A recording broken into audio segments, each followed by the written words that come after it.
Syah Naksyaban. Dan nama aslinya adalah Muhammad Bahauddin An-Naksabandi Al-Uwaisi Al-Bukhari. Disebut dalam kitab At-Tarikah An-Naksabandiyah wa Alamuha.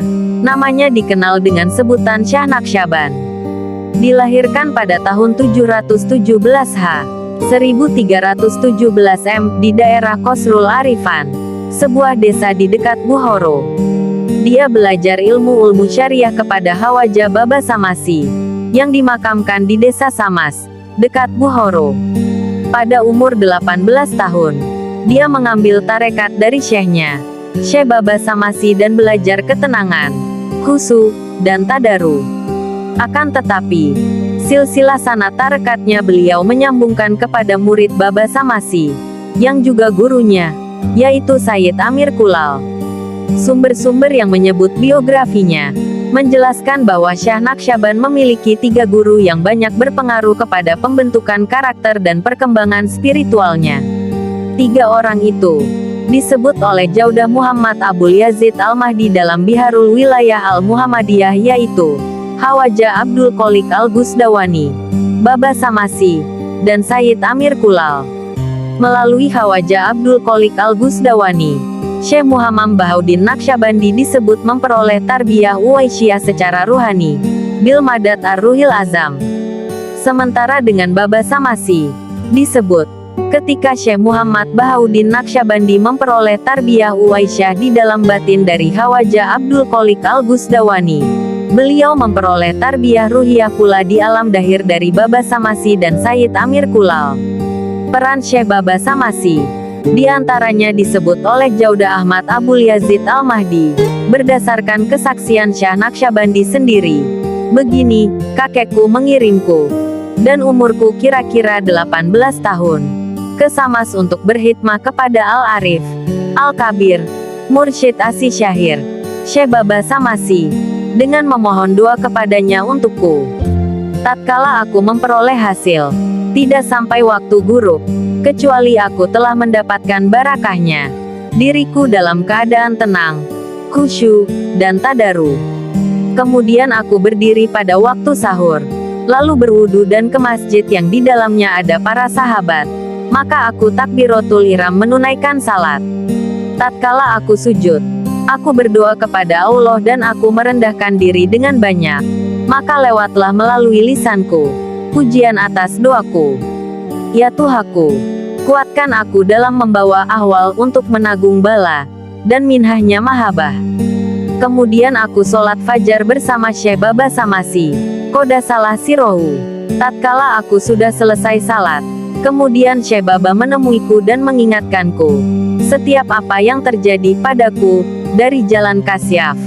Kemudian berkata kepadaku, hai anakku, sebaiknya engkau berdoa begini, ya Tuhanku, berilah hambamu yang lemah ini ridamu. Sesungguhnya Allah tak petik terbalik Allah itu tidak rida hambanya di dalam menanggung bala.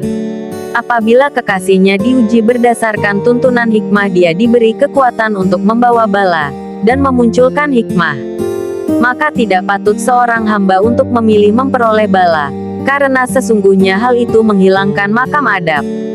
Setelah wafatnya Syekh Baba Samasi, Muhammad Bahauddin Naksabandi diambil kakeknya untuk diajak pergi Samarkand, berziarah dan bertemu dengan para syalihin, para kutub untuk memperoleh barakah mereka.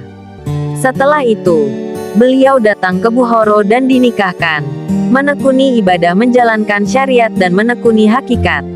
Syah Naksyaban kemudian juga bersahabat dan belajar kepada Sayyid Amir Kulal yang memiliki kemuliaan dalam mentarbiyah murid, yang juga murid dan menggantikan kedudukan Baba Samasi.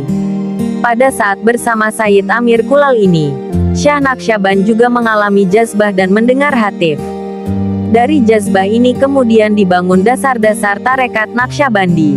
Para murid Sayyid Amir Kulal Al-Bukhari berzikir dengan zikir ya, bila bersama-sama, dan bila sendiri dengan zikir hafi. Syah Naksabandi kemudian memilih zikir hafi, dan zikir hafi disebutnya sebagai aula wa aqwa. Setelah itu, zikir Naksabandi dari Syah Naksabandi menggunakan metode zikir hafi.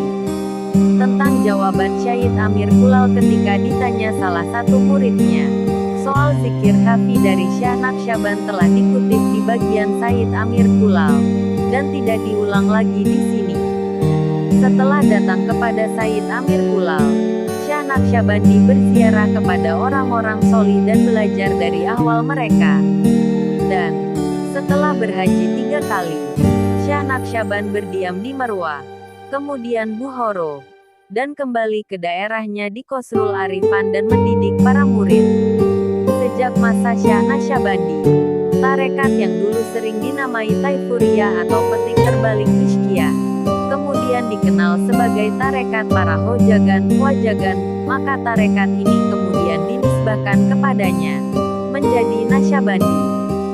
Syah Naqsyaband meninggalkan beberapa risalah dan kitab yang diberi judul Al-Aurat Al-Bahayah, dan diberi syarah oleh para muridnya diberi judul Manbaul Asrar, Tanbihul Ghafilin, Sulukul Anwar, dan Hidayatus Salikin wa Tufatut Talibin.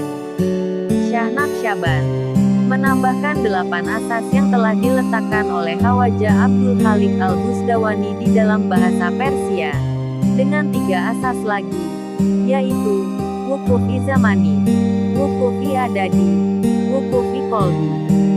Sejak masa beliau ini, silsilah Khawajagan kemudian dikenal dengan Naqsyabandiyah. Beliau wafat pada bulan Rabiul Awal tahun 791 1388 M, dan ketika sakit menjelang wafat, para muridnya membacakan surat Yasin sampai sempurna kewafatannya. Beliau dimakamkan di kebunnya sendiri, sebagaimana wasiatnya, dan di kuburannya itu oleh para murid dan pengikut